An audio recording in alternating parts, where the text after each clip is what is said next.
네, 안녕하십니까.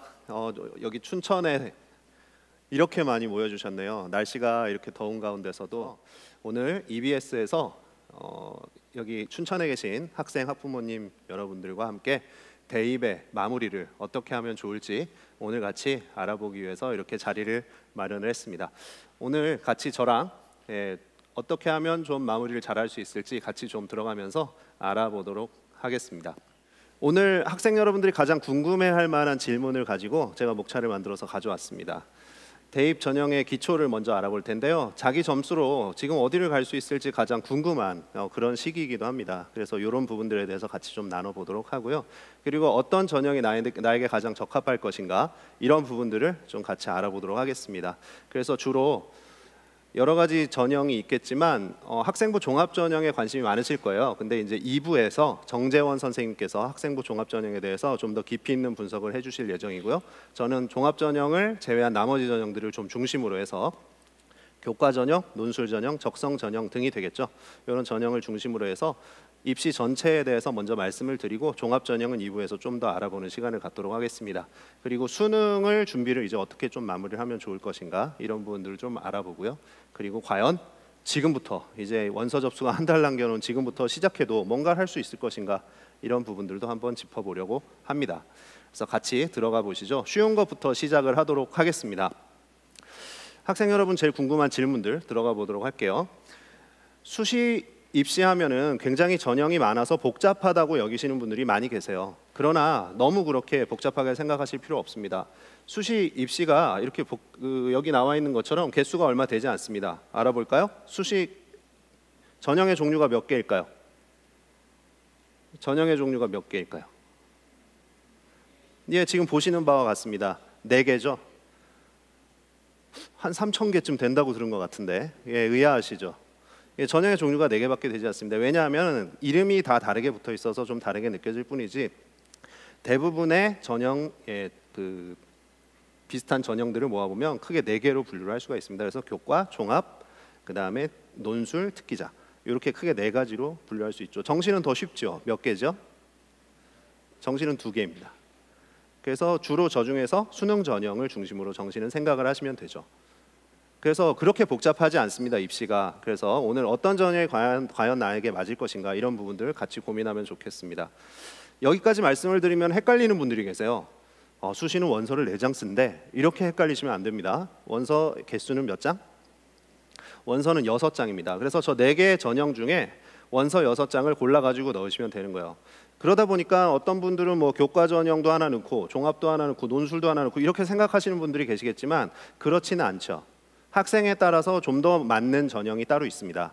그래서 주로 어떤 전형을 공략해야 할 것인지 그런 부분들을 이제 원서 쓰시기 전에 고민을 하셔야 되는 부분이죠. 정시는 몇 장의 원서를 쓸까요? 예, 잘 아시다시피 3장의 원서를 씁니다. 가군, 나군, 다군. 입시가 그렇게 어렵지 않습니다. 이제는 비율을 좀 같이 들어가서 확인을 하시죠.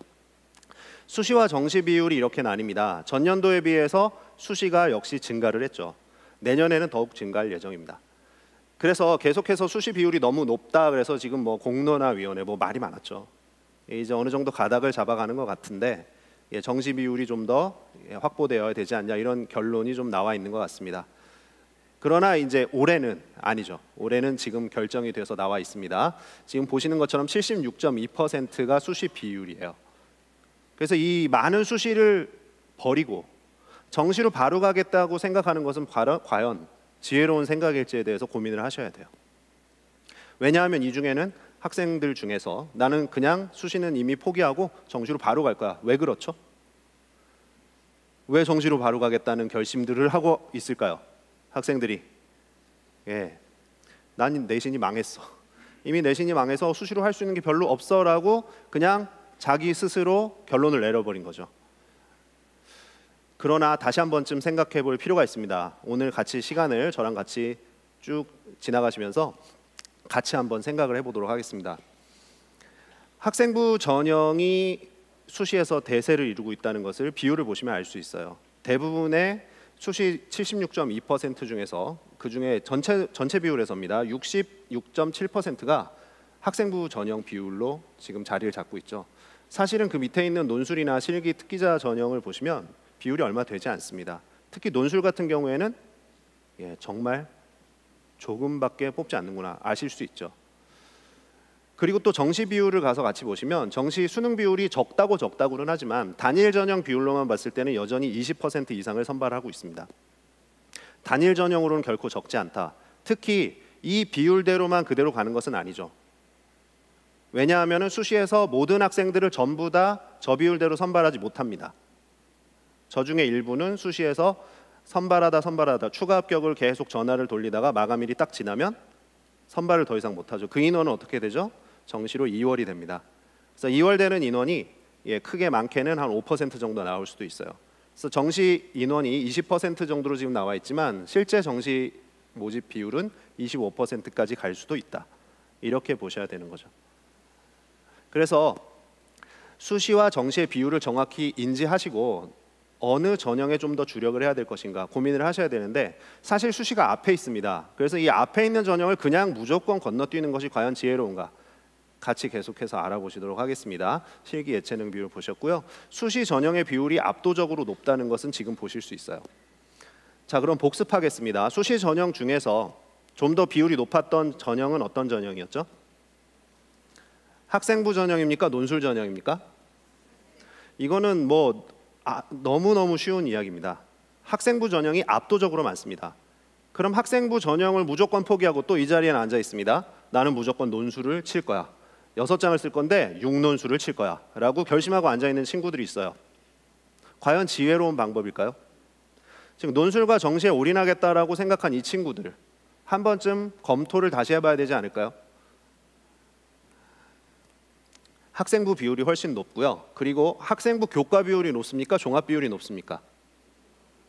교과 비율이 높네요. 그럼 교과 전형을 주로 많이 써야겠네요. 뭔가 좀 이상한 것 같아요. 분명히 교과 전형의 비율이 높기는 한데 자꾸 주변에서는 교과 전형보다는 종합 전형이 더 중요하다라는 이야기를 합니다. 왜 그럴까요? 종합 전형이 왜 더 중요하죠? 교과가 훨씬 비율이 높은데? 바로 얘들 때문에 그렇습니다. 이 대학들이 문제죠. 어떤 대학들일까요? 7개 대 15개 대 어떤 대학들이지? 바로 이 대학들이죠. 여기 앉아있는 학부모님들, 학생 여러분들이 모두 그토록 바라는 바로 그 대학들입니다. 가장 가고 싶은 최상위권 대학이라고도 하죠. 그래서 이 대학들이 선발하는 비율이 종합전형이 저렇게 높기 때문에 그래요. 지금 파란색으로 선발하는 교과전형 비율은 갑자기 온데간데 없이 사라지고 빨간색 종합전형 비율만 엄청나게 늘어나신 것을 볼 수가 있습니다. 그렇기 때문에 종합전형이 중요하다는 말을 하는 것이죠. 지금 보시면 이 상위 대학들의 경우에 논술 전형도 아까 분명히 3.8%였던 논술 전형이 많이 늘어난 것을 보실 수 있습니다. 그래서 이 상위 대학에 지원하는 학생들은 논술 전형도 사실은 필요하다고 볼 수 있어요. 무조건 적게 뽑는다고 지원하지 않을 것은 아니죠. 왜냐하면 이렇게 많이 선발을 하니까. 그리고 최상위 7개 대학 같은 경우에는 특기자 전형도 상당히 높은 비율로 선발하는 것을 알 수 있습니다. 주로 연세대학교와 이화여자대학교가 그 대상이죠. 이렇게 하다 보니 전국에 있는 모든 학생들이 전부 다 이 대학에 자기는 당연히 갈 것이라고 생각을 하고 무조건 논술 전형, 특기자 전형 이런 거를 지원하겠다라고 덤비는 경우가 있습니다. 그러나 여기에 지원할 학생들은 어느 정도 성적이 되는 학생들이죠. 그러면은 나는 저기랑 좀 거리가 있는 것 같은데 나는 오늘 또 상위권 대학 이야기만 듣고 가는 걸까? 보시면 전국에 있는 대학들의 분포와 서울에 소재된 대학들의 분포가 좀 다른 것을 보실 수가 있어요. 서울 소재 대학들의 경우에는 아까 7개 대 15개 대를 제외하고 나머지 대학들을 모두 포함한다 하더라도 한 10% 남짓 되는 비율로 교과 전형을 선발합니다. 그리고 대부분은 역시 종합 전형이에요. 그래서 즉 인서울 대학을 가기 위해서는 종합 전형이 사실 많이 필요합니다. 그러나 꼭 그렇지만은 않죠. 여기는 서울이 아니죠. 지금 여기는 바로 춘천입니다. 그죠? 춘천 지역에 지역 거점 국립대학이 있습니다. 어디죠? 잘 알고 계시듯이 강원대학교. 이 지역 거점 국립대학 같은 경우에는 이건 지금 강원대만이 아니라 전국에 있는 지역 거점 국립대학을 합친 비율이에요. 교과 전형을 훨씬 많이 선발을 하고 있습니다. 그래서 굳이 내가 서울로 가야 하는 것이 아니라면 교과 전형이 더 중요할 수도 있다라는 것을 이해를 하셔야 됩니다. 그래서 내가 어느 지역의 대학을 또는 어느 수준의 대학을 가느냐에 따라서 지원해야 되는 전형의 종류가 전혀 달라질 수 있다라는 것을 전략적으로 생각을 하셔야 된다는 겁니다. 무조건 종합 전형이 옳은 것만은 아닐 수도 있습니다. 그리고 교대를 지원하려는 친구들이 있을 수 있어요. 여기 지금 여학생들도 지금 많이 와서 앉아 있는데 교대 지원하는 친구들 있나요? 교과 전형으로 생각보다 많이 뽑지 않죠. 한 3개 정도 대학에서만 교과 전형을 운영을 하고요. 나머지 대학은 지금 다 종합 전형으로 바뀌었습니다. 그리고 정시 비율 또한 엄청나게 높습니다. 이 정시 비율이 굉장히 높죠, 교대가. 그래서 자신이 지원하는 대학에 따라서 지원하는 전형의 전략은 역시 달라져야 한다. 이것을 좀 기억하시면 좋겠습니다. 7개 대학의 비율을 잘 보시면 이 대학들이 있어요. 파란색이 전혀 보이지 않으시죠? 교과 전형으로 선발하지 않습니다. 나는 교과 전형이 잘 맞다고 생각을 했는데 교과 전형으로 뭐 연세대 가야지, 고려대 가야지. 고려대는 학교장 추천 전형 있죠. 연세대, 서울대 가야지. 뽑지 않습니다. 종합 전형으로 주로 선발을 하죠. 그리고 밑에 마찬가지예요. 서강대, 성균관대도 교과 전형이 없는 대학입니다. 다른 대학들도 마찬가지입니다. 바로 이 8개 대학으로 또 추가로 분류하는 이 대학들 경우에도 이 대학들은 교과 전형을 선발하지 않습니다. 그래서 자신이 지원하는 대학이 어디냐를 잘 알고 지원하는 것이 중요하다. 전국 비율을 한번 보시죠. 아까 말씀드렸듯이 서울만 종합 전형이 많이 필요해요. 서울은 교과 전형이 압도적으로 적죠. 그리고 종합 전형이 교과 전형이 적고 종합 전형이 많은 것을 보실 수 있고요. 여기는 이제 강원도 지역이니까 강원도 지역을 보시면 교과 전형이 훨씬 많은 것을 알 수 있습니다. 그러니까 굳이 내가 지역에 있는 대학도 같이 고려를 해야 되는 상황이라면 역시 교과 전형이 중요할 수 있다. 그런데 선생님, 저는 내신이 별로 좋지 않은데 교과 전형을 지원할 수 있을까요? 예, 할 수 있습니다. 교과 전형은 무조건 1등급이어야만 하는 건 아니에요. 3등급 학생도 4등급 학생도 거기에 맞는 교과 전형으로 지원할 수 있는 대학들이 충분히 많이 있습니다. 물론 이제 자신이 가고 싶은 눈높이와 이게 맞지 않아서 조금 문제이긴 하죠. 그러나 수시에서 가장 중요한 것은, 이제 원서를 쓰는 시점에서 가장 중요한 것은 눈높이를 잘 맞추시는 게 중요합니다. 왜냐하면 지금까지는 이제 희망을 보고 달려왔어요. 내가 뭐 등급이 조금 낮다고 하더라도 나는 올릴 수 있을 거야, 성적을 높일 수 있을 거야 라고 열심히 보고 달려왔습니다. 아주 좋은 거죠. 그러나 이제 거의 다 왔습니다. 거의 다 온 시점에서는 내가 지금까지 노력했던 것을 이제 수확해야 되는 시기예요. 그런데 아직까지 꿈만 꾸고 있어서는 안 되죠. 원서를 쓰는 시점에서는 조금 냉철해지셔야 돼요. 그래서 이 눈높이를 맞추시는 게 중요합니다. 그래서 교과 전형의 중요성에 대해서 조금 더 계속해서 말씀을 드리도록 하죠. 조금 다른 이야기를 해보겠습니다. 이제 지금 고3 학생들 여기 다 계시죠? 1, 2학년 학생들도 혹시 있나요? 고3 학생들이 올해 굉장히 여러 가지 어려운 여건이죠. 밀레니엄 베이비라는 거 알고 계시죠? 밀레니엄 베이비로 태어난 부모님들이 더 잘 아시겠죠? 2000년이 딱 된 걸 기념을 해가지고 엄청 낳으셨어요. 그래서 지금 보시면은 이게 고3인데 작년에 이제 출생률이 계속 하락하고 있었습니다. 아주 그냥 뭐 계속해서 자연스럽게 하락하는 모습으로 그래프가 그려지다가 갑자기 살짝 올라가죠. 그래서 지금 고3 친구들이에요. 그러다가 다시 이제 뚝 떨어집니다. 그래서 2학년, 1학년 학생들은 지금 굉장히 많이 줄어듭니다. 그런데 이 고3 학생들이 지금 이 주변 세대에서 제일 많아요, 인원이. 그래서 지금 많이 힘든 상황인데, 그러면 어떡합니까? 포기할 수 없잖아요. 이 더운 여름도 이제 이겨냈는데 더욱더 끝까지 투지를 불태워서 더 열심히 노력해야겠다, 이런 마음을 오늘 좀 가지고 가셨으면 좋겠어요. 왜냐하면 아직도 원서를 접수하는 게 한 달이 남아 있고요. 그리고 수능 준비는 더 많이 남아 있습니다. 여러분들이 할 수 있는 노력이 분명히 있어요. 지금부터 비록 더워서 많이 지쳤지만 여러분들이 열심히 노력을 하신다면 분명히 바꿀 수 있는 부분들이 남아 있습니다. 그 부분도 이따가 같이 살펴보도록 하겠습니다. 지금 4년제를 2017년 지금 기준 인원으로 제가 가져왔습니다. 2017년 기준 4년제 정원으로 하면 4년제 인원은 이 정도라고 볼 수 있습니다. 큰일 났네. 이게 차이가 많죠. 지금 대학에 못 가게 생긴 친구들이 너무 많아 보이잖아요. 전문대까지 하면 이 정도가 됩니다. 요즘에는 이제 대학을 아예 진학을 포기하는 학생들이 상당히 많이 늘었어요. 그렇기 때문에 사실은 원하기만 한다면은 전문대든 4년제든 원하는 데를 다 가실 수는 있습니다. 그러나 내가 원하는 그 대학이 아닐 수 있고 집에서 좀 멀리 떨어질 수가 있다는 게 좀 문제죠. 그래서 내가 좀 더 원하는 학교에, 조금 더 가까운 학교에 갈 수 있기 위해서는 역시 마지막에 전략이 중요하다. 그리고 눈높이가 중요하다라고 볼 수 있습니다. 그래서 이 부분을 좀 더 같이 가서 보도록 하시죠.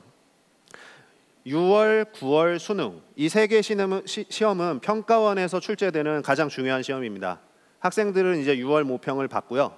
이제 9월 모평을 기다리고 있죠. 그 뒤엔 수능이 기다리고 있습니다. 그래서 지금 분명히 학생들은 6월 모평 성적표를 받으면서 실망을 많이 했을 거예요. 왜냐하면 지금까지 받았던 성적 중에 가장 안 좋은 성적표를 받았을 가능성이 높습니다.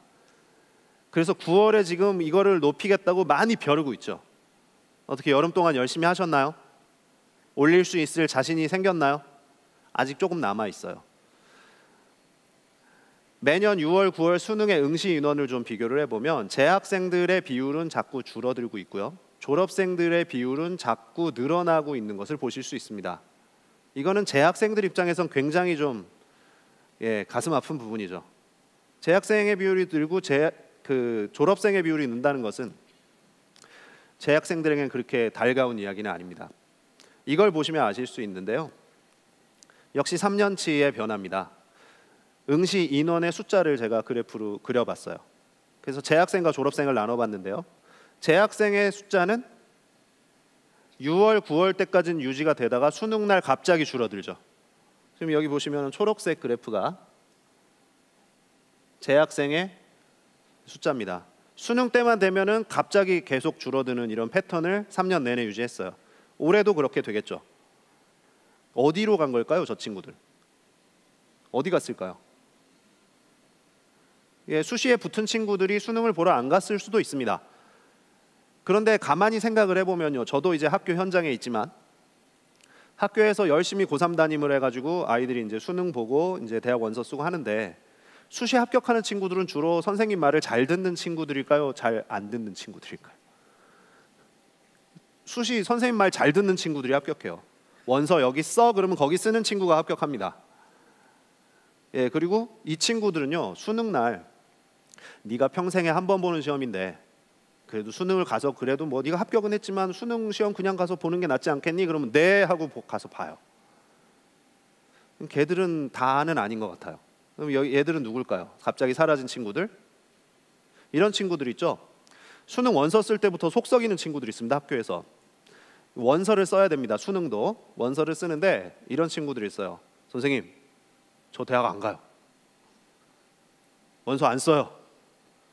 그러면 선생님 막 사정을 합니다. 그래도 원서는 써놓고 시험을 볼지 안 볼지는 그때 가서 생각하자. 일단 원서 쓰자. 그리고 원서를 쓰라고 이제 설득을 합니다. 또 원서는 쓰죠, 대부분. 근데 이제 수능 전날, 얘야 내일 수능이니까 꼭 아침 일찍 일어나서 시험 보러 가야 돼. 파이팅 해가지고 보내면 다음 날 아침에 못 일어나는 친구들이 있습니다. 이 친구들 실제로 꽤 있어요. 한 반당 한 명씩은 있는 것 같아요. 전국으로 따지면 굉장히 많죠. 갑자기 사라집니다, 수능날. 이 친구들이 시험을 좀 봐줘야 하죠. 이 친구들이 좀 이렇게 밑을 든든하게 받쳐줘야 내 성적이 상대적으로 조금 나아질 텐데 이 친구들이 시험을 보러 안 갑니다. 그리고 또 특성화고 학생들이 취업을 해서 수능을 보러 못 가게 되는 경우도 꽤 있습니다. 든든하게 밑을 받쳐줄 친구들은 수능날 사라져요. 그런데 갑자기 증가하는 친구들이 있죠. 6월, 9월 시험까지는 안 나타나다가 수능날 나타나는 친구들이 있어요. 어떤 친구들일까요? 이 무서운 친구들, 얘들 뭘까요? 얘들 졸업생들. 어디서 나타난 아이들이죠? 6월, 9월 시험은 왜 안 봤을까요? 학교를 다니느라 시험을 못 봤죠. 대학생들입니다. 반수생들. 대학교 잘 다니다가요, 수능날 시험 보러 옵니다. 서울대 다니는 아이들이 수능 보러 와요. 왜 오죠?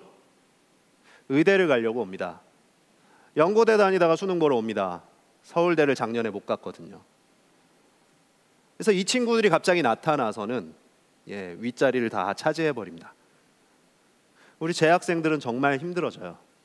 이것이 매년 패턴으로 나타나고 있는 그런 모습입니다. 이 부분을 인식을 하셔야 돼요.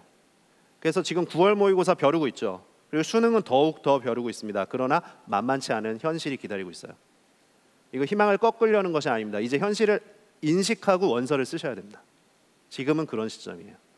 그래서 이 부분, 그래서 6월 모평 성적과 9월 모평 성적이 크게 변화가 생기지 않는 이러한 패턴을 역시 보실 수가 있는데요. 요거는 서울시 교육청에서 4년 전에 재학생들의 성적을 추적해가지고 평균을 내본 그런 수치입니다. 그래서 3월 학평 성적이 6월, 9월을 지나고 수능으로 가면서 재학생들의 평균 성적이 어떻게 변하는가를 추적해 본 거죠. 그런데 안타깝게도 재학생들이 성적을 유지하기가 그렇게 쉽지가 않습니다. 100분이 97% 있는 학생이나 저 밑에 60%대에 있는 학생이나 성적이 비슷한 패턴으로 유지하기가 쉽지 않다.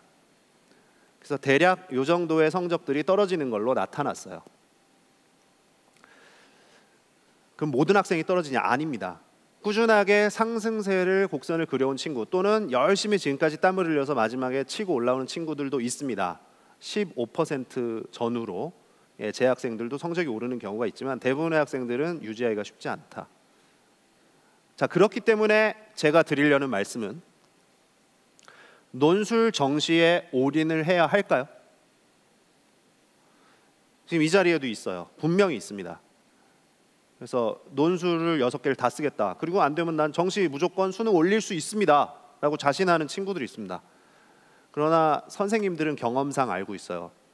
그렇게 쉬운 일이 아니라는 것을. 그래서 반드시 수시 전형에서 어떻게든 원서를 최선을 다해서 써보고 그 다음에 정시를 보자라는 이야기를 합니다. 그 말씀을 드리려고 하는 겁니다.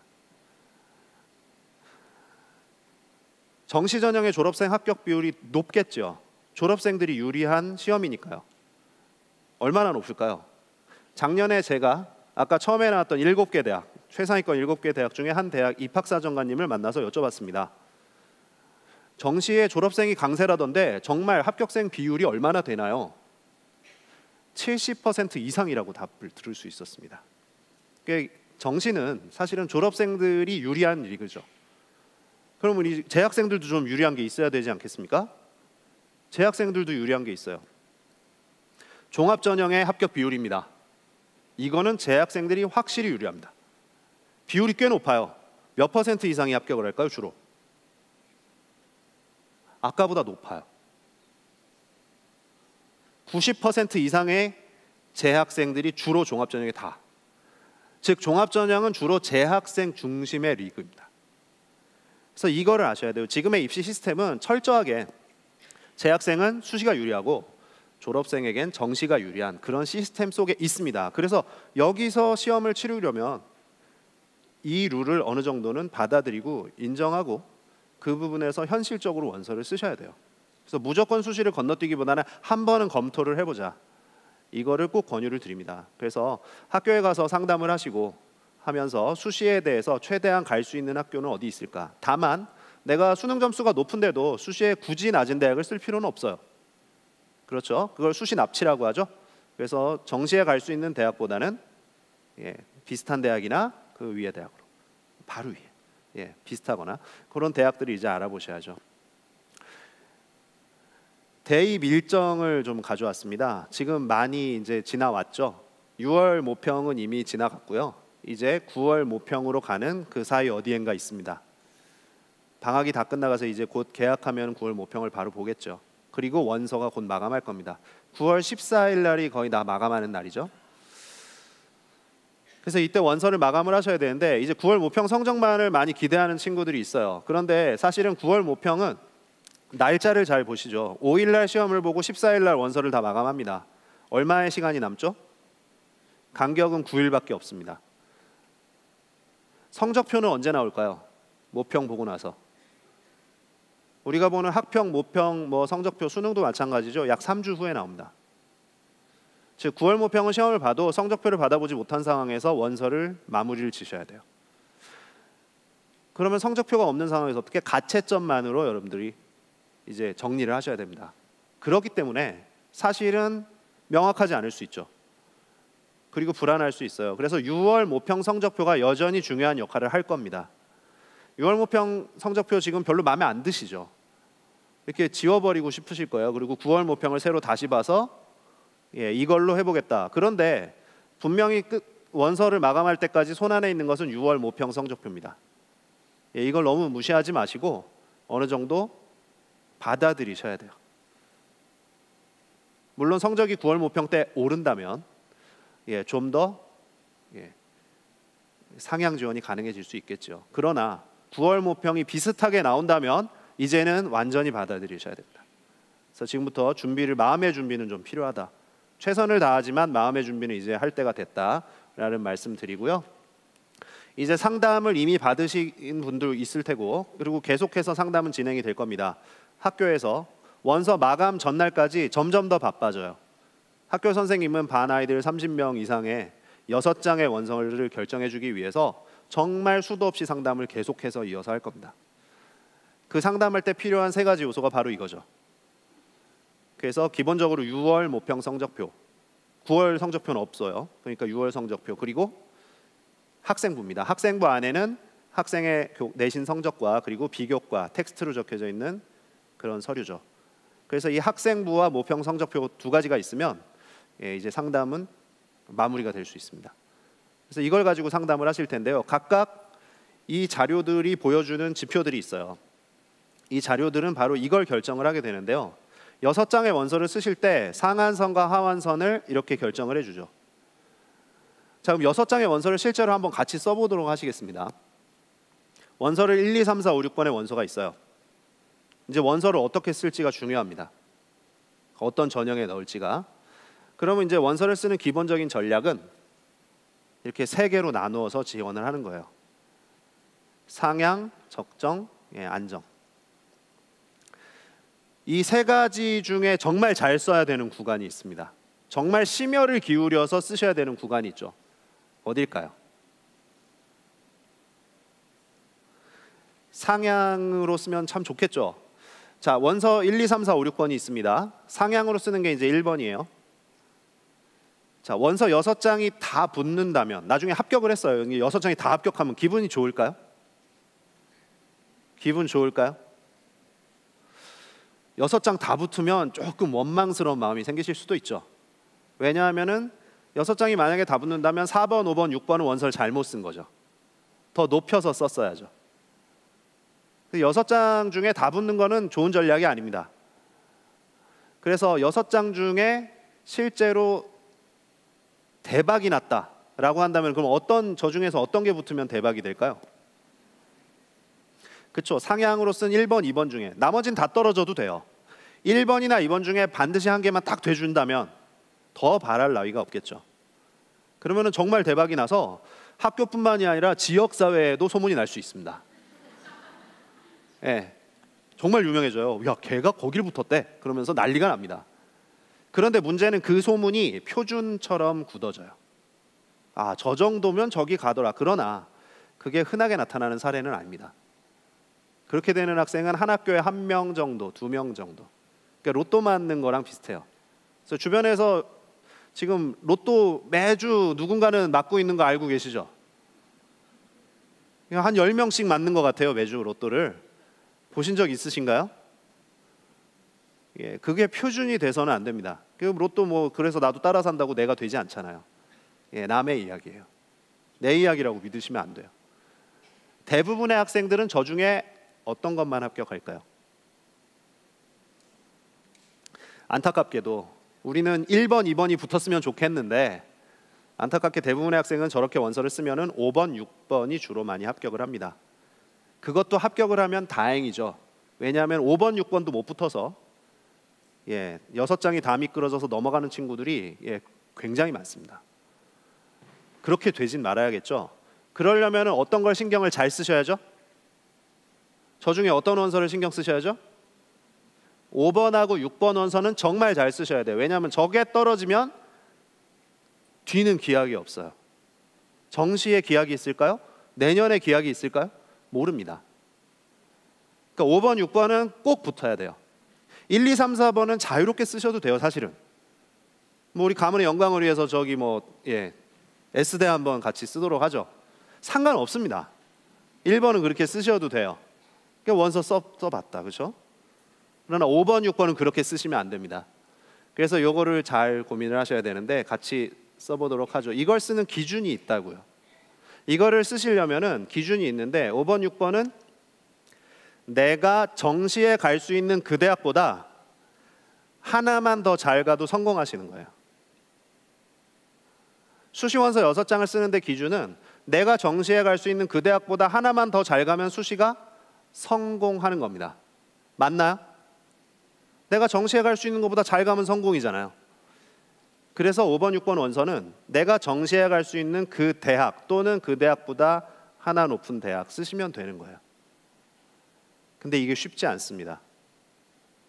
1, 2, 3, 4번을 써놓고 보면 한 장만 더 쓰면은 그 대학이 될 것 같아요. 그래서 한 장 양보하고 결국에는 6장을 다 그렇게 쓰시는 경우가 많습니다. 그래서 6월 모평 성적이 바로 내가 정시에 갈 수 있는 그 대학의 위치를 알려주고 있어요. 그래서 그게 기준입니다. 만족하실 수 있나요? 만족이 안 되시죠. 근데 그 마음의 준비를 좀 하셔야 됩니다. 그래야 수시에서 실패하지 않으세요. 상향은 뭐 내신 성적에 따라서 비교과 준비도에 따라서 얼마든지 높은 대학을 도전할 수 있는 여지가 생길 수 있습니다. 그럼 예를 이제 들어보도록 하겠습니다. 6월 모평 성적이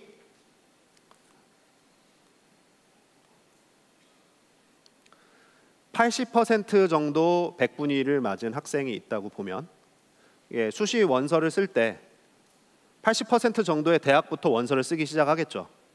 그리고 이 친구의 내신을 하고 종합전형의 어떤 비교과 준비도를 봤더니 한 90% 정도의 대학은 지원할 수 있는, 내신이 좀 더 좋은 학생인 거죠. 모평보다. 그럼 이 학생이 6장의 원서를 쓰는 그런 범위는 어떻게 결정이 될까요? 그 정시의 100분위 수준을 기준으로 10% 정도의 범위가 벌어지게 될 겁니다. 그래서 원서를 아마 이렇게 쓰지 않을까 싶어요. 그래서 80%의 대학부터 90%의 대학까지 원서를 쓰는 거죠. 또는 뭐 1번, 2번은 조금 더 높여서 쓸 수도 있겠습니다. 상향 지원이 가능하니까. 자, 이 중에서 가장 가고 싶은 대학은 어디죠? 100분위 90% 대학입니다. 그런데 100분위 90% 대학은 지금 원서를 6장을 썼는데 몇 장 썼죠? 90% 대학은 한 장밖에 못 썼습니다. 그럼 나머지 대학들, 제일 가고 싶은 대학은 90% 대학인데 확률은 이미 6분의 1이죠. 원서를 그렇게 썼으니까요. 자, 그런데 여기서 어떤 변수가 생기면 그 확률이 굉장히 높이 올라갈 수 있어요.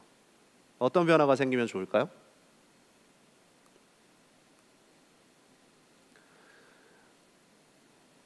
쉽지 않은 이야기지만 모의고사 점수가 90%가 되면 이 학생은 이 범위가 같아집니다.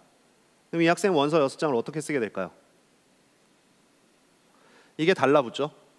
원서 6장을 굳이 폭넓게 쓸 필요가 없어집니다. 모두 90% 이상의 대학을 쓰게 되는 겁니다. 그럼 아까보다 내가 가고 싶은 그 대학에 갈 수 있는 확률이 몇 배가 늘어났습니까? 몇 배 늘어났나요? 6배가 늘어났습니다. 자그마치. 그래서 내가 좀 더 좋은 대학에 가고 싶다면 마지막까지 어떤 점수를 붙잡아야 된다? 수능을 붙잡으셔야 돼요. 그럼 지금부터 올릴 수 있나요? 재수생들이 저렇게 졸업생들이 강세를 보이고 있는데 내가 지금 올릴 수 있나요? 올릴 수 있는 과목이 있지요. 아직까지 내가 올리지 못한 그 과목, 재학생들이 가장 실패하는 그 과목, 가장 쉬운 그 과목 뭐죠? 탐구예요. 탐구 성적 아직 올리실 수 있습니다. 아직 4, 5등급 맞는 학생이 수두룩하거든요. 재학생들이 탐구의 중요성을 모르고 계속해서 지나오다가 결국에는 지금 놓치고 이제 어떻게 하지 하고 있는 친구들 많아요. 그러나 아직까지는 기회가 있습니다. 수능은 아직 몇 달 남았어요. 올리실 수 있죠.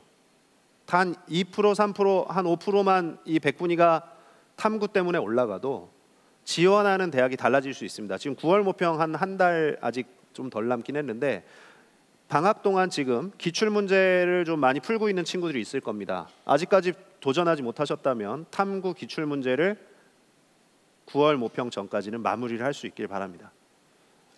점수가 달라질 거예요.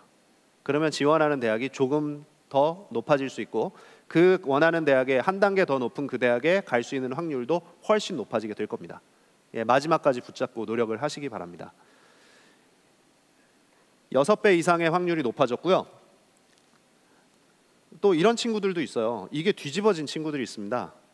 내신보다 모평이 더 좋은 친구들 있죠. 이 친구들은 별로 걱정할 게 없어요. 이 친구들 어떻게 쓸까요?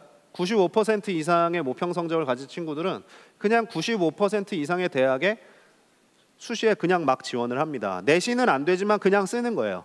그러니까 내신은 안 돼도 쓸 수 있는 전형을 주로 많이 쓰죠. 그래서 주로 논술 전형 그냥 막 씁니다. 뭐 안 되면 어때요? 안 되면 그냥 정시로 가면 되죠. 그래서 수능 점수가 이렇게 중요하다는 것을 재학생들이 끝까지 읽지 않으셨으면 좋겠어요. 지금 넋놓고 있는 친구들이 있어요. 특히 종합전형에 올인하겠다고 또 생각한 친구들의 오류 중에 하나는 수능을 버리는 겁니다. 나는 최저 등급이 필요 없어라고 생각하고 수능을 버리는 순간 원서를 쓰는 폭이 굉장히 좁아져요. 끝까지 수능은 최저가 필요하든 필요하지 않든 끝까지 붙잡고 가시는 것이 중요합니다. 원서를 쓸 수 있는 폭이 달라집니다. 그래서 남은 한 달 최선을 다해서 노력을 하셨으면 좋겠고요. 그러면 이제 수능 시험을 보고 성적표를 받으시고 수시 추가 합격까지 이렇게 일정이 진행이 됩니다. 그리고 여기서 끝냈으면 좋겠는데 여기서 6장의 원서를 하나라도 합격하지 못하는 친구들은 결국에는 여기까지 갈 수밖에 없겠죠. 그래서 여기까지 가면 불행한 사태가 기다리고 있어요. 지금 일정을 보시면 알겠지만 원서 접수가 이게 연초예요, 내년. 그래서 연말연시를 학교에 나가서 담임 선생님과 또 함께 보내셔야 돼요. 가능하면 여기까지 가지 말고 여기서 마무리를 하실 수 있었으면 좋겠습니다. 100분위의 정시 지원 가능 대학이 그럼 어딜까요? 이거를 알아야 수시 원서를 어디서부터 쓸지를 알죠. 그래서 성적표를 여러분들 보시면 학생 여러분들 성적표 가지고 계시죠? 여기에 100분위 국수탐, 영어는 100분위 성적이 나오지 않습니다. 절대평가이기 때문에 이 세 가지 합산 점수에 100분위가 나와 있어요. 이 100분위 성적을 보시면 돼요. 잘 안 보이셔서 제가 확대했습니다. 이 부분이거든요. 이 부분에 국수탐 합상 100분위를 보시면 내가 어느 대학을 정시에 갈 수 있을지 알 수 있어요. 그럼 어느 대학을 갈 수 있을까요? 이걸 보시죠. 인문계열의 경우에는 100분위 성적이 지금 왼쪽에 있고요. 그리고 대략입니다. 대략 지원할 수 있을 대학을 지금 제가 표시를 해드렸습니다. 100분위 성적 잘 몰라서 헷갈리시는 분들은 평균 등급으로 계산하시기 편하게 제가 이렇게, 그래서 평균 1등급, 2등급, 3등급 수능 성적이 이렇게 나오는 것에 따라서 정시에 지원할 수 있는 대학들이 대략 저렇습니다. 학과에 따라서 반영 비율에 따라서 많이 폭이 달라질 수는 있어요. 하지만 대략 저렇습니다. 그래서 이걸 기준으로 보시면 인서울 대학을 가기 위해서는 3.0 정도의 수능 평균이 필요하구나를 아실 수가 있죠. 선생님 저는 지금 4등급 미친데 어떻게 하면 좋을까요? 너무 걱정하지 마세요. 지금 제가 이게 폭이 위아래가 짧아서 대학을 많이 못 넣어서 그렇지 저 밑에 있는 대학이 훨씬 더 많습니다. 너무 걱정하실 필요 없어요. 제가 지금 다 이게 담질 못해서일 뿐입니다. 자연계열도 궁금하시죠? 비슷합니다. 제가 노란색으로 표시한 대학들은 이쪽 강원도 지역 대학들을 따로 표시를 해봤습니다. 그냥 뭐 갈 수 있어요. 너무 그렇게 높지 않아요. 그래서 도전할 수 있는 여지가 분명히 있습니다. 걱정하지 마시고 눈높이만 조금만 맞추시면 됩니다. 학력평가 성적표 활용하는 방법을 이제 성적표를 기왕에 한번 봤으니까 잠깐 가져왔는데요. 학력평가 성적표 보실 때 이 부분 중에서도 원점수만 보는 친구들도 있어요. 심지어 그러니까 원점수는 이래저래 뭐 쓰임새가 없습니다. 이걸 좀 확대해 드리면 이런데요. 글자가 좀 보이시나요? 이게 굉장히 좀 이렇게 성적이 만만한 친구죠. 이게 저희 학교 학생 성적표인데요. 일부러 좀 이렇게 마음의 평안함을 얻으시라고 여유 있는 친구를 좀 가져왔습니다. 국어 수학 성적이 상당히 좀 자유로운 친구인데 지금 여기 같이 보시면은 지금 원점수만 보면은 마치 국어를 수학보다는 한 2배 정도 잘하는 것처럼 보입니다. 그러나 실제로 중요한 건 원점수라기보다는 100분위와 표준 점수가 더 중요하죠. 학생의 상대적인 위치를 평가하는 상대평가이기 때문에 상대적인 위치를 표시하는 점수인 백분위나 표준 점수를 주로 활용을 합니다. 그래서 원점수만 보시면 안 돼요. 그런데 백분위 표준 점수를 보시면 좀 희한한 일이 벌어졌죠. 분명히 국어 점수가 2배 정도 높았는데 백분위랑 표준 점수는 국어, 수학이 차이가 별로 나지 않아요. 이 학생은 지금 문과 학생이죠. 수학 나영. 수학 나영의 경우에는 성적이 원점수가 많이 낮아도 백분위나 등급이 상대적으로 오히려 굉장히 좋은 편이 나오죠. 왜 이런 일이 벌어질까요?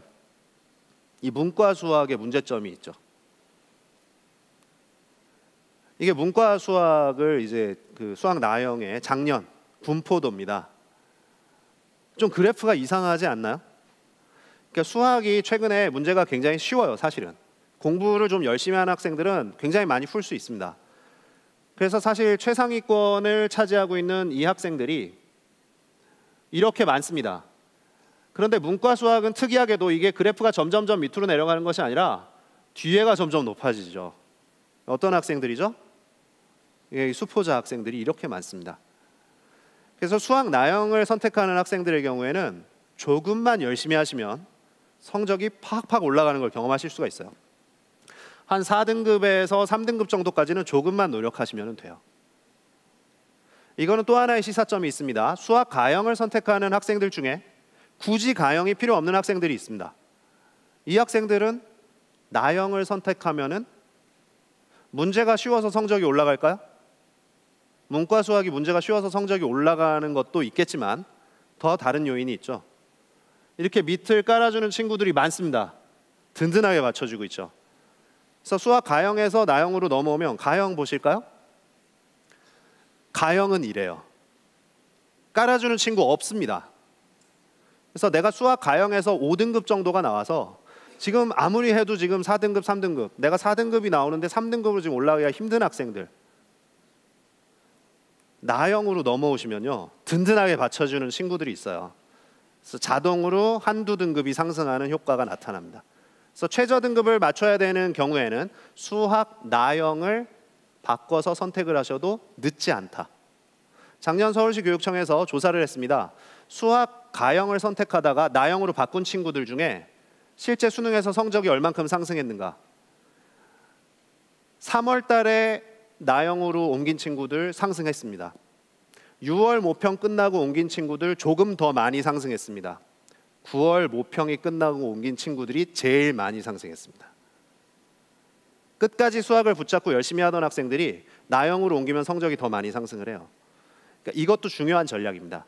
그래서 최저 등급을 맞춰야 되는 경우에 나형을 고려하는 것도 반드시 검토를 하셔야 돼요. 굳이 주저하실 필요가 없어요. 아주 서울에 있는 중상위권 그런 대학에서 가형을 특별히 요구하는 대학이 아니라면 나형도 가능할 수 있다. 다만 정시까지 봐야 하는 학생들은 가형을 봐야 될 수 있습니다. 그래서 정시에 가형이 필요한 대학이 상당히 또 있기 때문에, 그러나 역시 서울 중하위권 대학이나 또는 지방에 있는 지역에 있는 이런 여러 대학들은 가형이 굳이 필요 없는 경우가 많습니다.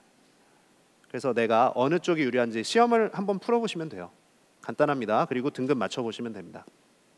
그래서 이런 전략 고민해 보시길 바라고요. 성적표를 마저 조금 더 보겠습니다. 성적표를 보시면 이 부분 거의 안 보시죠? 이제 마지막 부분이에요.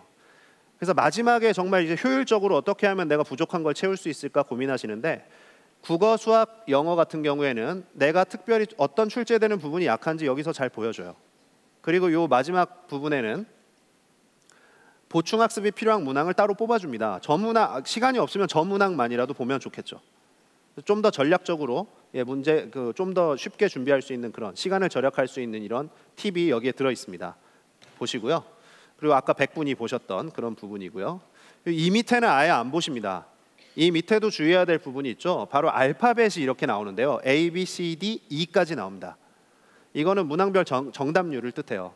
A라고 뜨는 문항은 정답률이 80% 이상, B는 60% 이상, 이렇게 해서 정답률 비율이 구분이 되어 있습니다. 그래서 학생이 어느 알파벳이 많이 뜨느냐를 보면 이 학생의 지식의 깊이 수준이 어느 정도인지를 알 수 있고요. 또는 거의 만점을 받는 학생인데 A가 많이 뜨는 이상한 학생들이 있어요.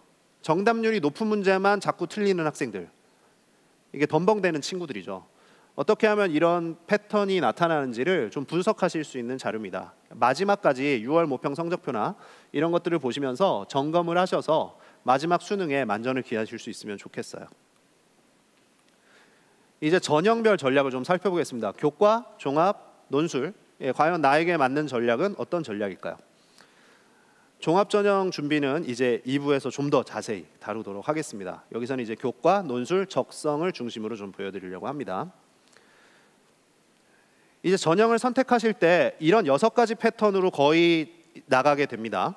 이 중에 하나를 골라서 선택을 하시게 될 거예요. 물론 이제 그 중에 한 2개를 선택하실 수도 있겠죠. 근데 크게 2가지 패턴으로 나눌 수 있습니다. 기본적으로 수능보다 내신이 더 좋은 친구들이 있고요. 그 반대인 경우 수능이 더 좋은 친구들이 있습니다. 크게 2가지 패턴으로 나뉘는데요.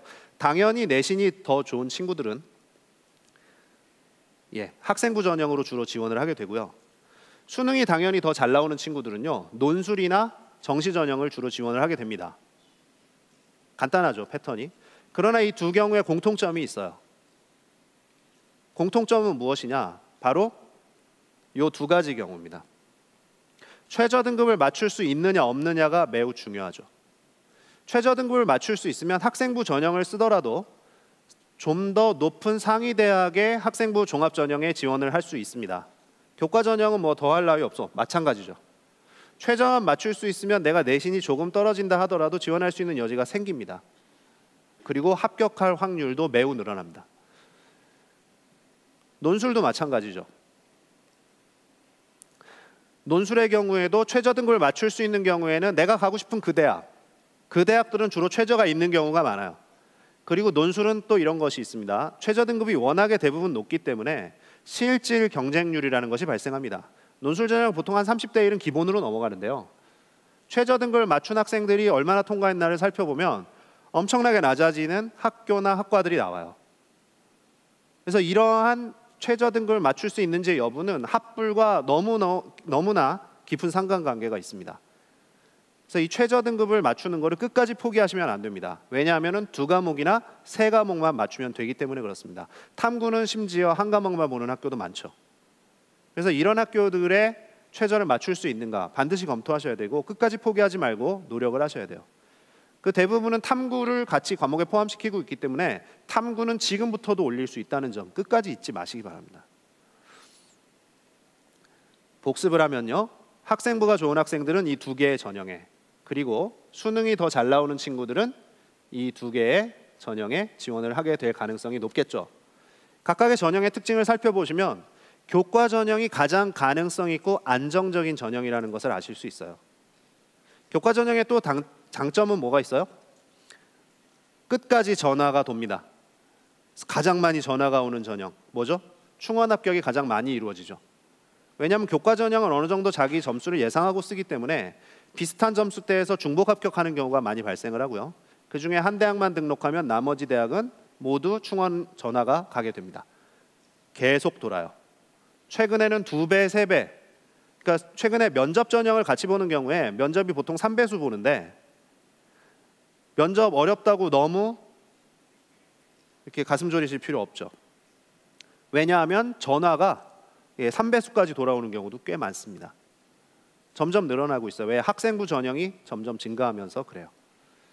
그래서 이 충원 합격도 많고 안정적인 교과 전형을 결코 무시하시면 안 됩니다. 내가 지금 내신이 4등급이라 그래서 5등급이라 그래서 교과 전형을 무조건 무시하고 논술로만 지원하겠다? 얼마나 이게 어리석은 선택인지 이제 보여드리려고 합니다. 이 뒤에 그래프에서 같이 보시고요.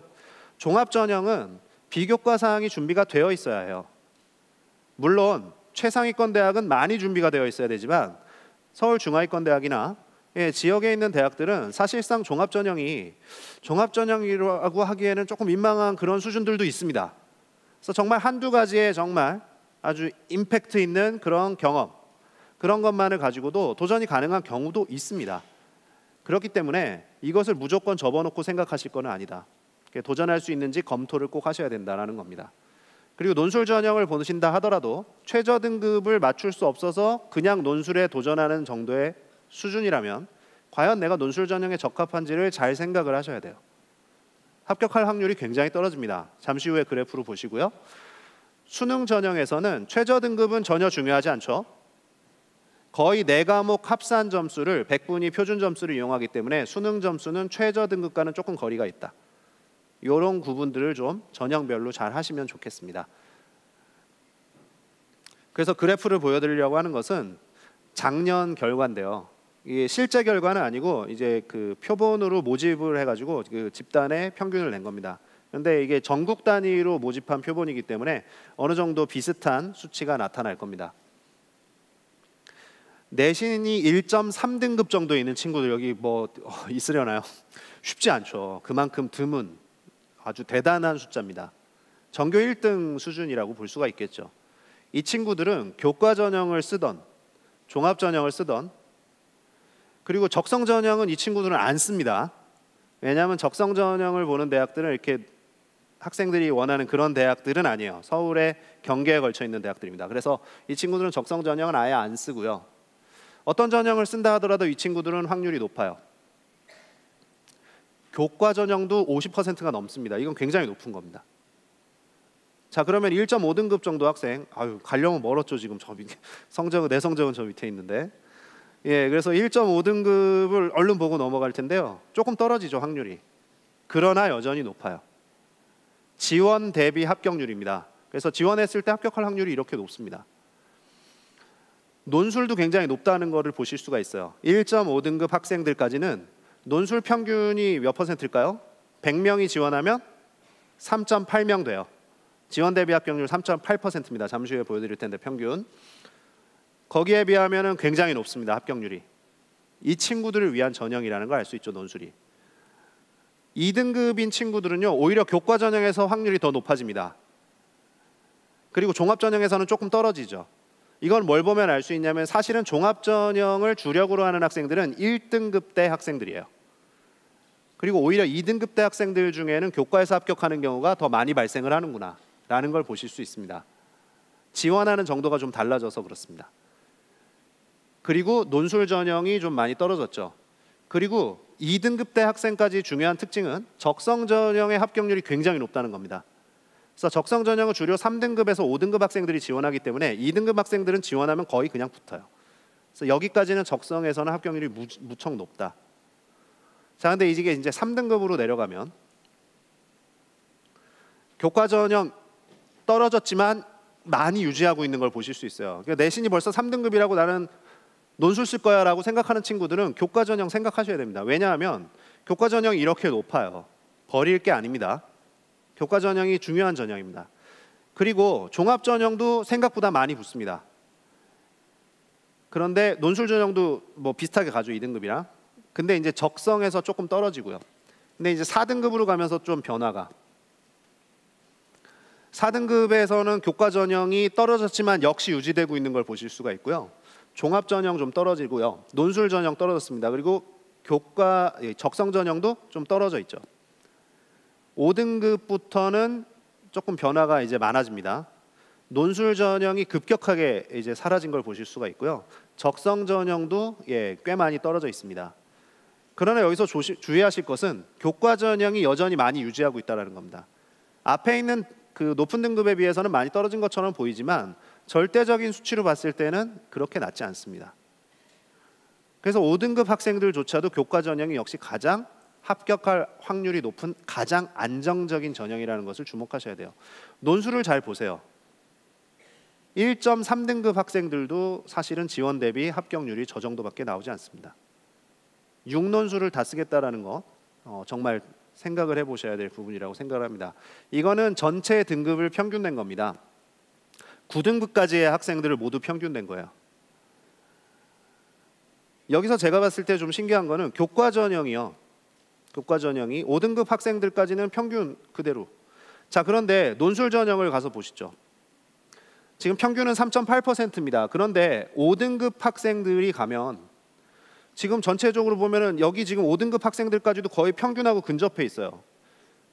그러면은 논술 전형을 저기가 평균이라면 저 밑에 학생들이 저만큼 또 있다는 이야기죠. 그러니까 6, 7, 8, 9 등급인 학생들이 논술을 저렇게 많이 쓴다는 겁니다.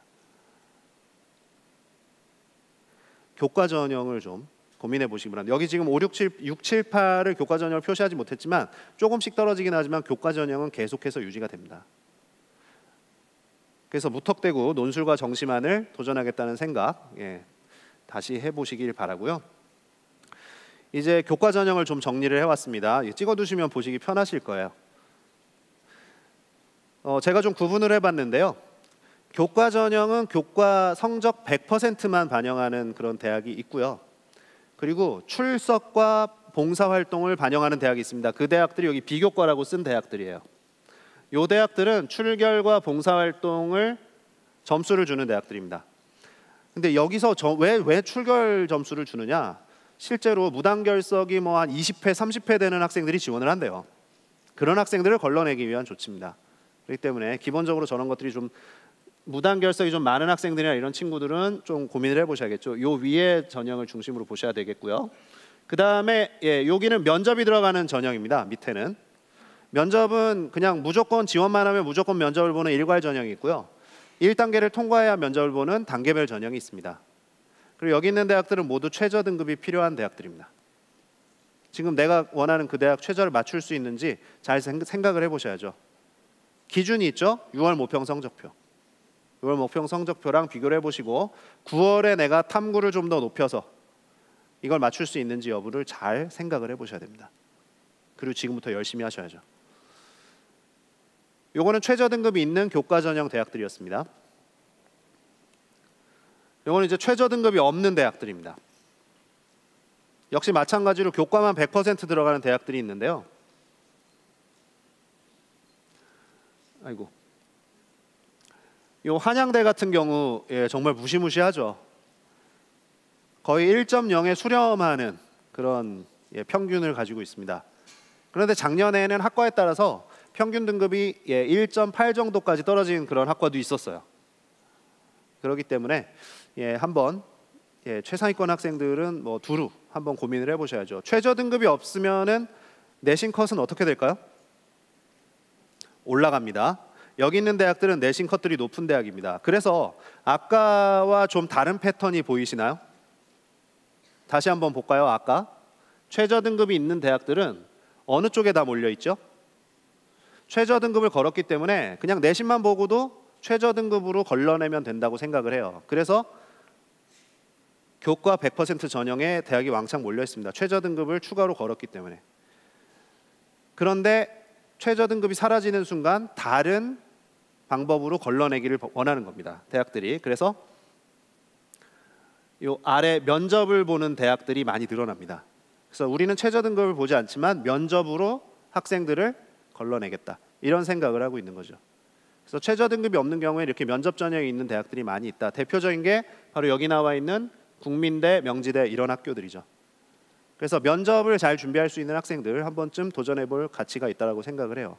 그래서 내신 등급 컷이 조금 낮아집니다. 그래서 도전할 수 있는 여지가 있는지를 잘 검토하시고 나에게 맞는 교과 전형이 또 따로 있을 수 있다. 이런 부분을 전략적으로 잘 판단해서 지원하실 수 있기 바랍니다. 그리고 교과 전형 중에 주의하실 점은 바로 요 대학들, 중앙대 고교 추천 전형 노란색으로 표시된 요 대학과 바로 앞에 있었던 이 전남대 서류평가 요 전형입니다. 여기는 교과 전형임에도 불구하고 정성평가를 서류를 통해 가지고 하는 그런 대학들입니다. 그래서 여기 지원하실 때는 학생부가 같이 갖춰져 있느냐를 검토하시고 지원을 하셔야 된다고 보여집니다. 자, 교과 전형 사례를 아예 들고 왔습니다. 이제 점수를 한번 비교를 해볼까요? 지금 서울에 있는 대학 중에 몇 개를 가져왔고요. 그리고 이 강원 지역의 대학, 여기 이제 교과 전형으로 그냥 지원할 수 있는 대학들이 많아요. 그래서 학생 여러분들 자기 성적에 너무 고민하지 마시고 이런 것들 한번 검토를 한번 해보실 필요가 있죠. 강원대부터 시작해서 제가 가톨릭 관동대까지 산맥 넘어서 여기까지 가져왔는데요. 교과 전형임에도 불구하고 이게 평균입니다. 컷이 아니에요. 평균이에요. 저거보다 더 낮은 학생들도 합격했어요. 그래서 내신에 여유가 있어요. 그리고 최저 등급을 맞추면은 뭐 더 여유가. 최저 등급도 그렇게 어렵지 않습니다. 보시면. 그래서 무조건 나는 논술로 가겠다. 무조건 서울에 있는 최상위 그 대학만 대학이 아니죠. 물론 좋은 대학 가면 좋습니다. 뭐 뿌듯하고 좋겠죠. 그러나 앞으로 시대는 대학교가 간판만 그렇게 바라는 그런 시대는 아니라고 생각이 됩니다. 그래서 학생이 일단 대학에 진학해서 그 이후에 자신이 얼마나 열심히 할 수 있느냐, 이런 역량이 점점 중요해지고 있기 때문에 일단 수시 6장 중에 1장 정도는 또는 2장 정도는 내가 갈 수 있는 그 대학에 지원하는 것도 괜찮은 전략이라고 생각이 됩니다. 그리고 도전할 수 있는 대학은 1, 2, 3, 4번 원서에 도전을 하시면 되겠죠. 그래서 6장을 다 그냥 올인하시는 이런 전략보다는 자기한테 맞는 대학을 잘 지원하시는 전략 잘 짜보시기를 바랍니다. 요거는 올해 전형 방법이고요. 이쪽은 전년도. 근데 지금 보시면 주의하실 점이 있어요. 뭐냐면 최저 등급이 기준이 바뀐 경우입니다. 작년 최저 기준이 저기 써 있고요. 올해 최저 기준 다른 경우가 있죠. 그래서 여기 같은 경우는 두 개 5등급에서 7등급인데 이제 올해는 그냥 7등급으로 고정을 해버렸습니다. 이런 경우에는 내신 컷이 좀 바뀔 수 있죠. 그래서 그 부분은 전년도랑 반드시 비교를 해보셔야 됩니다. 그냥 내신 컷만 보고 원서 넣으시면 안 돼요. 그래서 그런 부분 주의하시길 바라고요. 인문계열 보여드렸으니까 자연계열 보여드리죠. 올해 전형 방법이고요. 그리고 전년도의 점수 비교입니다. 충분히 지원하실 수 있죠. 자연계열은 조금 더 여유가 있어요. 왜냐하면 모집 대비 지원하는 학생이 더 적어서 그렇습니다. 그래서 자연계열은 좀 더 여유가 있고요. 교과 전형에서 마지막 주의하실 점이 있습니다. 학생이 알고 있는 내신 점수 몇 점 몇 있을 겁니다. 뭐 2.5 또는 뭐 3.4 이렇게 알고 있을 겁니다. 정확한 점수 아니죠? 대학마다 공식에 넣는 공식이 다 달라요. 그래서 지금 여기 보시면 중앙대 같은 경우에는 국수 영사에 해당되는 과목만을 반영을 합니다. 그런데 희한하게도 좀 다른 대학이죠. 서울시립대. 이게 특히 시립대는 이제 바라보는 학생들이 많아요. 요새 이제 가정 경제를 생각하는 이제 효자 효녀들이 많이 생각을 합니다. 이런 대학은 좀 반영 방법이 다르죠. 국수 영사를 반영을 하는데 7만 반영하고 기타 과목도 3을 반영을 또 합니다.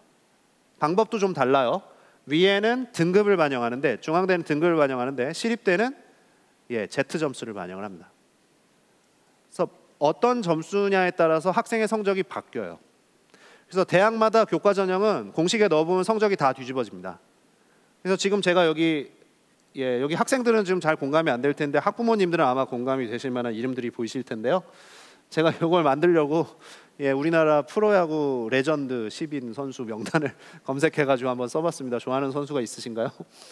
네, 여기 보시면 중앙대로 환산하면 1.35인 학생이 시립대로 환산하면 1.28로 올라갈 수 있고요. 무조건 올라가기만 하는 건 아니에요. 과목 성적에 따라서는 이렇게 떨어지는 학생들도 나옵니다. 그래서 대학별 환산 점수를 반드시 계산해 보셔야 되는데 집에서 계산기로 하시려면 이거 과목 다 치셔야 되니까 어렵고요. 대부분의 학교 현장에서는 학교에서 프로그램을 사용하는 것들이 있어요. 그래서 거기에 학생 내신 성적이 자동으로 이미 들어가 있으면 그 학생의 이름만 클릭을 하면 대학별로 내신을 다 환산해 가지고 점수를 찾아줍니다. 그래서 내신을 환산을 해 보시고 그 대학의 적정선에 맞는지를 비교해 보셔야 됩니다. 교과 전형 지원하실 땐 이걸 꼭 환산해 보시라는 점 잊지 마시기를 바랍니다. 종합 전형은 이제 뒤에서 정재원 선생님께서 자세히 설명해 주실 것이기 때문에 제가 그냥 간단히 그냥 제목만 좀 언급하고 가도록 하겠습니다. 종합 전형은 서류 평가가 중요한 전형이죠. 서류 평가를 통과해야 면접을 갈 수 있어요. 서류 중에서 제일 중요한 게 뭔지는 아시죠? 바로 이 학생부입니다. 자기소개서 중요하다는 이야기 많이 하지만 사실상 자기소개서는 망치지만 않으면 되는 것 같아요. 그리고 선생님한테 한 번쯤 검사를 한번 받으면 괜찮은 것 같습니다. 제 경험상 그래요. 물론 잘 쓴 학생이 가끔 자기소개서 덕분에 눈에 띄는 경우도 발생을 하기는 하지만 그렇게 많지는 않은 것 같습니다. 학생부가 중요하죠. 그리고 학생부를 정성적 맥락적으로 평가를 한대요. 너무 어렵잖아요, 말이. 이거 도대체 어떻게 한다는 걸까요?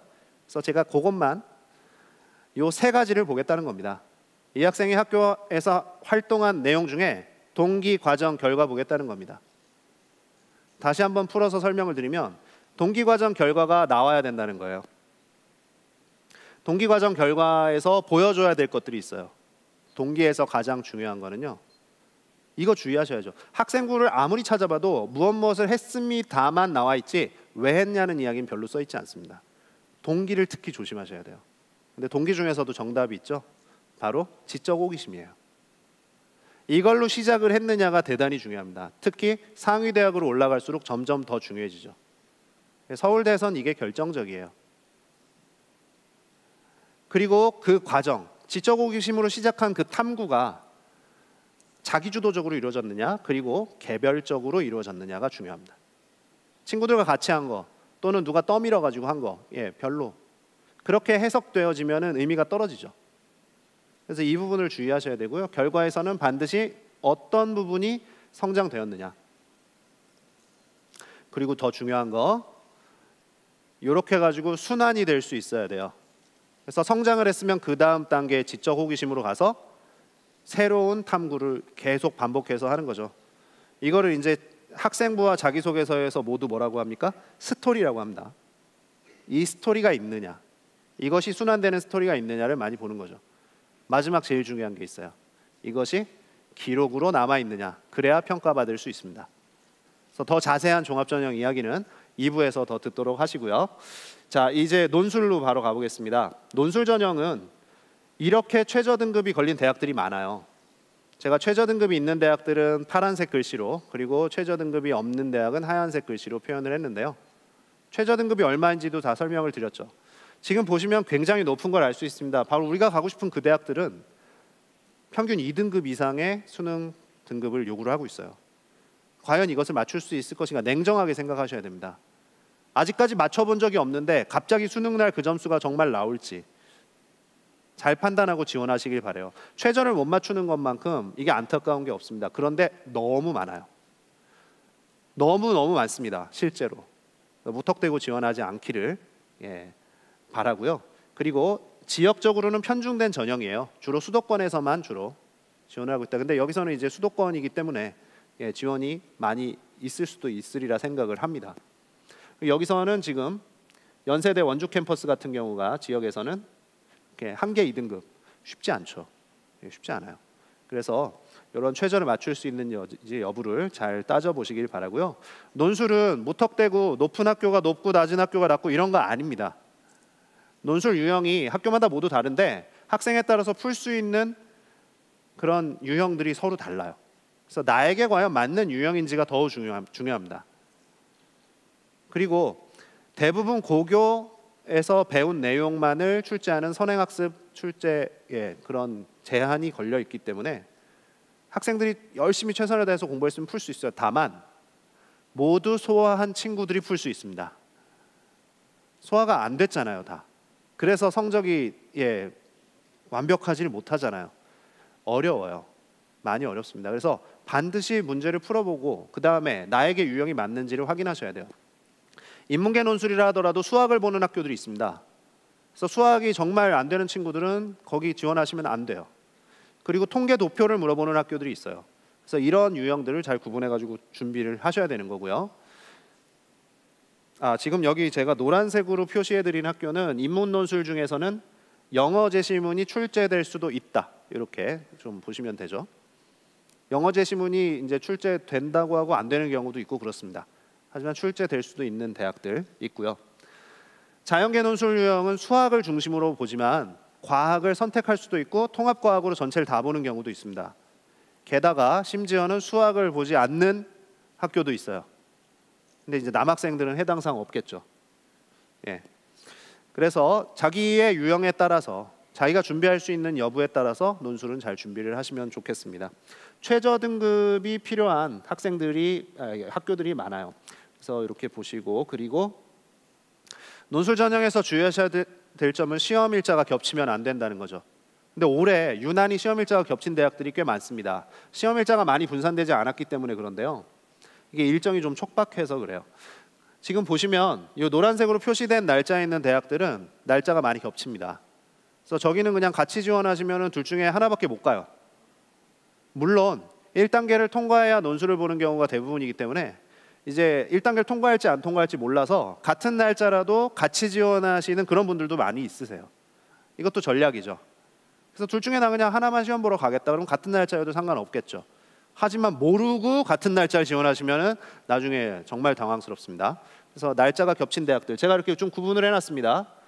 비슷한 좀 겹칠 만한 대학들, 이런 대학들의 논술을 지원하실 때는 같은 대학에 지원하지 않도록 조심하셔야죠. 적성 전형을 알아보도록 하죠. 적성 전형은 3등급에서 5등급 학생들이 인서울대학 또는 서울권대학에 지원할 수 있는 최후의 보루죠. 교과 전형은 어렵고 종합 전형도 준비가 안 됐는데 이제 마지막에 역전을 가는 논술 전형 역시 쉽지 않죠. 1, 2등급 학생들이 주를 이루는 전형이니까요.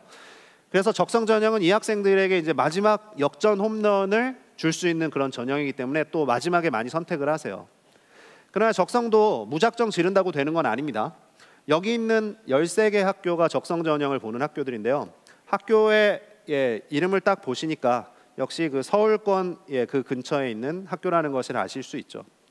내가 여기만 가면 대박이야라고 한다면은 적성 전형을 써볼 가치가 있습니다. 다만 내가 적합한 준비가 된 학생인지를 알고 쓰셔야 돼요. 여기 지금 노란색으로 표시된 고려대나 홍익대 같은 경우는 최저 등급이 걸려 있어서 노란색으로 표시가 되어 있습니다. 나머지는 최저 등급이 없어요. 논술 시험만 잘 보면 합격하실 수 있습니다. 그러나 이 논술 시험은 어떻게 출제가 되느냐? 이렇게 출제가 되죠. 논술이 아니라 적성이죠. 적성 시험의 장점이라고 한다면 나는 영어만 못해. 그러면은 요 대학들 쓰시면 됩니다. 즉 영어만 못하는 친구들에게 기회가 제일 많아요. 나는 국어만 못해. 그럼 여기 기회가 있겠죠? 그래서 이렇게 두 과목만 준비할 수 있는 시험이기도 합니다. 다만 모든 학생에게 똑같이 기회가 주어지는 만큼 시험을 잘 봐야 돼요. 적성 시험을 잘 보는 방법, 기본기가 있어야 됩니다. 무슨 기본기냐면 국어, 수학, 영어 시험을 보는 학교를 전제로 수학 과목에 가장 변별력이 있습니다. 그리고 문제는 대부분 수능 문제랑 비슷하게 출제가 되는데 수능 수준의 80% 수준의 문제가 나와요. 조금 쉬운 문제가 나오죠. 그런데 무지 많이 나옵니다. 그래서 50분 동안 풀어야 되는데 40문제 막 이렇게 나옵니다. 그럼 정말 빠른 속도로 푸는 게 중요해요. 누가 빨리 푸냐 대결일 수도 있습니다. 그런데 수학의 변별력이 있는 것은 수학 문제를 빨리 풀어야 하는 거죠. 조금 쉬운 문제긴 하지만 빨리 풀어야 됩니다. 이것이 가능한 친구들이 가끔 있어요. 정말 희한하게도 내신은 조금 떨어지는데 수학만 정말 빨리 푸는 친구들 가끔 있습니다. 이 친구들은 적성 전형이 딱 맞는 친구들이죠. 그럼 내가 맞는지 안 맞는지를 어떻게 알 수 있을까요? 모의 적성이 있어요. 풀어보시면 됩니다. 대학마다 몇 문제가 우리가 낸 문제 중에 몇 문제 맞추면 합격 컷인지를 다 제시해 놓고 있습니다. 그렇기 때문에 모의 적성을 한번 딱 보시면 내가 어느 정도 수준, 내가 뭐 한두 문제만 더 맞으면 될 것 같은데 그러면 도전하실 수 있겠죠. 지금부터 준비하시면 돼요. 그런데 간격이 좀 내가 많이 벌어져 있다, 성적이 내가 좀 맞지 않는 것 같다, 그렇다면 교과 전형을 다시 한번 생각을 해보셔야 됩니다. 그래서 내가 과연 맞는 전형인지 반드시 한번 직접 모의 적성을 통해 가지고 확인해 보시라는 점. 그래서 학교마다 고등학교를 다 방문해서 대학들이 모의 적성 고사를 많이 봤어요. 1학기 내내. 그 성적이 있다면은 바로 확인하실 수 있고, 시험을 보지 못했다 하더라도 시험지를 다운받거나 구하셔서 풀어보시면 됩니다. 그래서 적성 시험은 이렇게 준비를 하시면 되겠고요. 이제는 전체 그 대학을 6개만 원서를 쓰는 줄 알았는데 나머지 7개 원서, 8번째 원서 가능한 거 아시죠? 이 대학들입니다. 그래서 교육부가 관할하지 않는 이 대학들의 경우에는 특별법으로 다 제정되어 있기 때문에 원서 6개 제한에 걸리지 않습니다. 이미 이제 사관학교 같은 것들은 이제 벌써 뭐 1차 합격자가 발표가 나고 했죠. 그런데 이제 아직 지원할 수 있는 대학들이 있기 때문에 이런 부분들을 한번 검토해서 내가 뭐 이런 대학에 한 번 더 써보고 싶다, 기회를 가져보고 싶다라고 하신다면 추가로 원서를 낼 수 있는 그런 대학들입니다. 어떤 자료집이든지 다 나와 있는 자료니까요. 쉽게 파악하실 수 있으리라 보고요. 전문대학은 제한이 없습니다. 전문대학 숫자 제한이 없기 때문에 그 통장의 잔고가 허락하시는 만큼 지원하실 수 있어요. 그러니까 너무 이렇게 걱정하지 마시고 그냥 내가 갈 수 있는 대학을 이렇게 리스트를 뽑아서 그 중에 이제 원하는 대를 지원하시면 됩니다. 전문대에는 주의하실 점이 수시가 1차, 2차 모집을 하고요. 정시가 1차, 2차 모집을 합니다. 그래서 총 4차례에 걸쳐 모집을 하는데 수시 1차에서 60%를 다 뽑아버립니다. 그래서 전문대를 적극적으로 지원하겠다라고 생각하시는 분들은 수시 1차에서 적극적으로 지원을 하는 것도 중요한 전략일 수 있습니다. 물론 정시에 갈 수 있는 기회가 좀 더 열릴 수도 있어요. 그때는 포기하는 학생들이 늘어나면서 오히려 문이 넓어질 수 있는 여지가 있기 때문에. 그러나 많은 인원, 전체 인원의 60% 이상을 수시 1차에서 다 모집을 한다는 걸 기억하시기 바랍니다. 인생은 끝없이 도전이라고 생각해요. 여기 앉아있는 학생 여러분들 그리고 또 학부모님 여러분들도 마찬가지라고 생각합니다. 예, 우리나라에서 도전하면 이룰 수 있는 꿈들이 아직 많이 남아 있습니다. 여러분들 충분히 다 도전하실 수 있다고 생각하고요. 원하는 꿈들을 다 이루실 수 있다라고 생각을 합니다. 예, 이런 꿈을 말씀을 드리면서 오늘 여기서 마치고 돌아가도록 하겠습니다. 감사합니다.